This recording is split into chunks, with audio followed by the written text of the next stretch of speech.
group, we're going to kick the competition's butt because we understand how important it is to think, execute, and dominate. Suck it up. Get tough. Suck it up. Get tough. People want to have success. People want to make a lot of money, but they want it to be easy without any challenges. Do you think it was easy for me to become one of the top 450 basketball players in the world that you never heard of? The only way I made it to the NBA is I was fundamentally sound, I was mentally tough, and I never quit. And even when I wanted to quit, I had people in my life that would make sure I didn't quit. I hired and sought out the top 10 motivational speakers, watched all their videos, and I watched them one by one because I understand that if I pay attention to what the best are doing, I could be the best too. I watched game film on Michael Jordan. No matter how much I watched, I couldn't do what Michael Jordan could do. I would watch Magic Johnson. I couldn't do what Magic Johnson would do, but I sat there and had these videos. I watched Les Brown, Zig Ziglar, Tony Robbins. My whole wife was scared. I was scared. I called her to my office and I said what husbands say. I said, babe, we're gonna be okay. Every month the checking account was dwindling. I said, babe, we're gonna be okay. Let's start a motivational speaking business. I go to Jerry Sloan and I say, Jerry, I'm trying to make your team, but since we don't scrimmage, I feel like I can't show you what I can do. Go to the corral, hear me clearly, listen to his answer, and it will unlock some mysteries as to how you become the best in the world at what you do over a long period of time. Jerry, I'm trying to make your team, but I feel like I can't show you what I can do. He says, Walter, I already know what you can do, but if you want to make my team, I suggest you listen, follow directions, and execute. Listen, follow directions, and execute. What I didn't realize, even though we didn't scrimmage in practice, throughout practice, we did drills, and he created what I call habits and rituals. Every single day, practice was the same. Every single day, we drilled on fundamentals. Every single day, we worked on habits and rituals. So even though my mind was floating, even though I was selfish and self-centered, he was conditioning me into the culture through practice of habits and rituals. The reason why I tripled my NBA income in 3 years is because of habits and rituals. Next year, if your name didn't get called to come across the stage, I'm here to tell you they will call your name next year if you go back home and execute habits and rituals. I wanted to scrimmage for me, but Jerry Sloan was getting me ready to play for the Utah Jazz. So every day, it was about habits and rituals. Having hot food is about habits and rituals. Great customer service is about habits and rituals. Being the best in the world at what you do, being a pro, is all about habits and rituals. Let me tell you something. I learned a very valuable lesson when I played for the Utah Jazz. I had a point guard on my team who's arguably the best point guard in the history of the NBA. His name is John Stockton. John Stockton would go to a chiropractor 4 times a day on game day. You know what I said to myself? I'm not doing that. It doesn't take all that. John Stockton played 19 years in the NBA. I played 3. You would have thought I'd have been smart enough to watch a Hall of Famer and just shut my mouth, hop in the car, and go with them. No! My mind said, yeah, it doesn't take all that. And I would tease him. Man, John Stockton, you OCD or something? Why are you going to a chiropractor 4 times a day? He swore by his chiropractor. That man played point guard in the NBA until he was 40 years old. And he didn't retire because he got slow. He retired because he refused to wear baggy shorts. He loved his Daisy Dukes. Every day on game day, that man would go to a chiropractor 4 times a day. And in my immature basketball mind, I would say, it doesn't take all that. I don't need to do all that. I'm an award-winning motivational speaker because now I pay attention to details. Another peak performance truth. Peak performers are detail-oriented. The reality is this: there are 450 ball players in the NBA every single year. They give out 450 jerseys, and there's only 10 superstars. So while the general public focuses on the superstars, professional sports is really made up of guys like me. Every single day, I drilled the fundamentals. So when I left sports and got into business, I didn't focus on making money. I focused on fundamentals. Because I understood I made it to the NBA because I was fundamentally sound. So when I get into business, if I become fundamentally sound in business, and if I become the best in the world in business, I bet you I can make a whole lot of money. I got recruited coast to coast, and that's how I learned how to sell.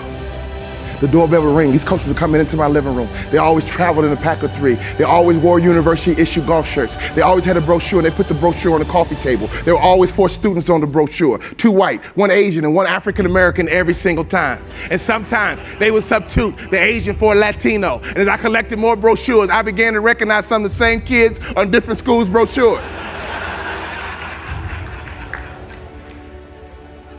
And then I realized, you know what? Oh my God, these aren't students, these are models, and this is big business.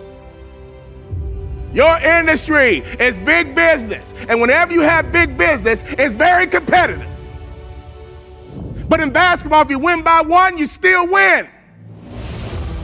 If you win by 1, you still win. So when you want to compete at a high level in a very competitive business, you better pay attention to every little detail. Sometimes in franchise systems, when the leader talks about what we need to do, some of you sit there and say, oh, we don't need to do that. I'm not doing that. It doesn't take all that. It don't need to do that. I don't take all that. Some of you guys right now in the opening keynote had that thought going to your mind. Oh, I'm not doing that. I don't need new plates. I'm not doing that. I'm not doing this. I'm not doing that. You already made up your mind not to do it. Great people pay attention to detail. So at this conference, don't you dare let your mind say, oh, I'm not doing that. It doesn't take all that. I'm not doing that. It doesn't take all that. You'll be average the rest of your life. Great people pay attention to every single little detail. I used to think that way. It doesn't take all that. But you know what? In my basketball career, I played 3 years, and I should have had a longer career because I did not pay attention to detail.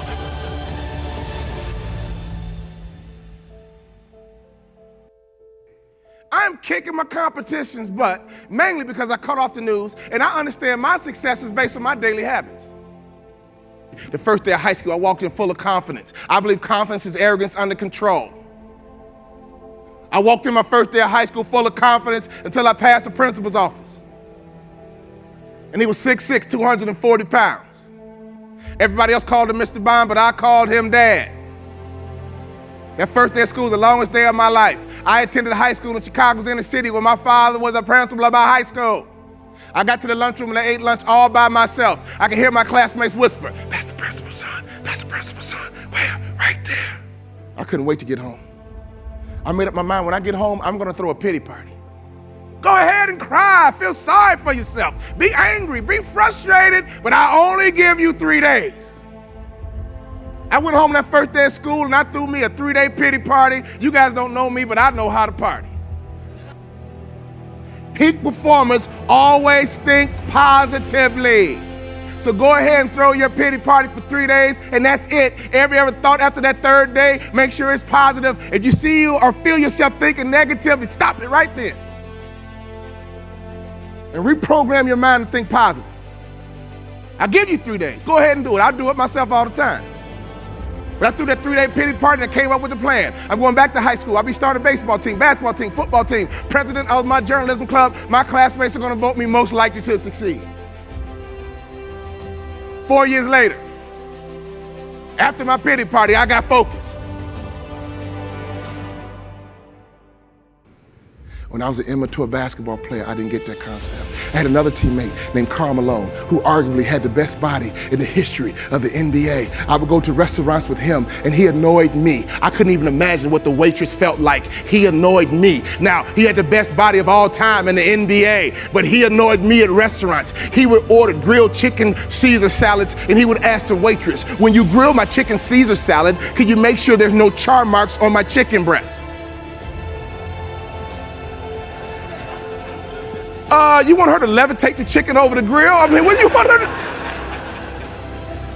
Very picky, very meticulous. Will Walter Charmarks have carcinogens? Carcinogens create cancer. I want the chicken breast, but I don't want the cancer. Another time he ordered a chicken salad. This man was 6'9", 256 pounds. He always ate salads, and I rarely saw him clear his plate. Had the best body of all time in the NBA. He ordered a chicken salad one time. It came with hard-boiled eggs. The salad came out. He says, I don't want hard-boiled eggs. They're high in cholesterol. And we're in Salt Lake City. They all know who we are. We're the only brothers in town. Well, Mr. Malone, the salads are pre-made and the egg is crumbled over the salad. Well, would you mind picking it out for me? He annoyed me. I would go behind his back. I would apologize to the waitress and give her an extra tip. Me? I ate whatever they brought me. French fries? Cool. Gravy? Cool. This the wrong order. I'll keep this and I'll eat the other food you bring out too. He annoyed me when he ordered food because I thought he was difficult. Karl Malone played 20 years in the NBA. I played 3. I actually have motivational speakers calling me saying, Walter, we're in a recession. I'm thinking about quitting and getting a real job. Now, isn't that an oxymoron? A motivational speaker quitting. You know what I do when I get those phone calls? I motivate them to quit. Because in my mind, if it's going to be a dog-eat-dog world, I'm going to be the big dog. And I always ask them a question because they say, you know, Walter, the economy, the recession, the economy, the recession. I don't trust the media. I was a high school basketball star. I began to deal with the media when I was 16, 17, 18 years old. I understand how the media operates. I understand how they make money. So I always challenge these motivational speakers. Well, if we're in a recession, how do you know? Prove it to me. Answer's always the same. Heard it on the news. Let me show you how it plays out. I just had a financial service firm book me for 30 events.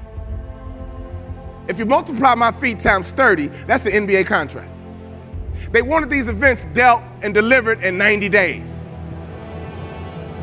My fellow motivational speaker friends stopped marketing to financial service firms because they were convinced that financial service firms weren't spending money based on the AIG pushback. Is everybody with me?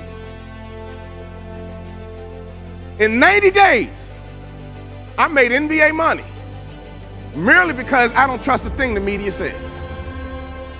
What are you allowing the media to do to your mind, your approach, your outlook? Are you kidding me? I could always hear my daddy's voice. I don't care where I was. I could be on a school bus. I could be in the lunchroom. I could be on the playground. I could be somewhere I shouldn't be. I could always hear my daddy's voice. My daddy could protect me on the streets of Chicago when he was not even there. You have children. You have grandchildren. Make sure they can always hear your voice. But most importantly in business, whose voice are you listening to? When it comes to franchising, whose voice are you listening to?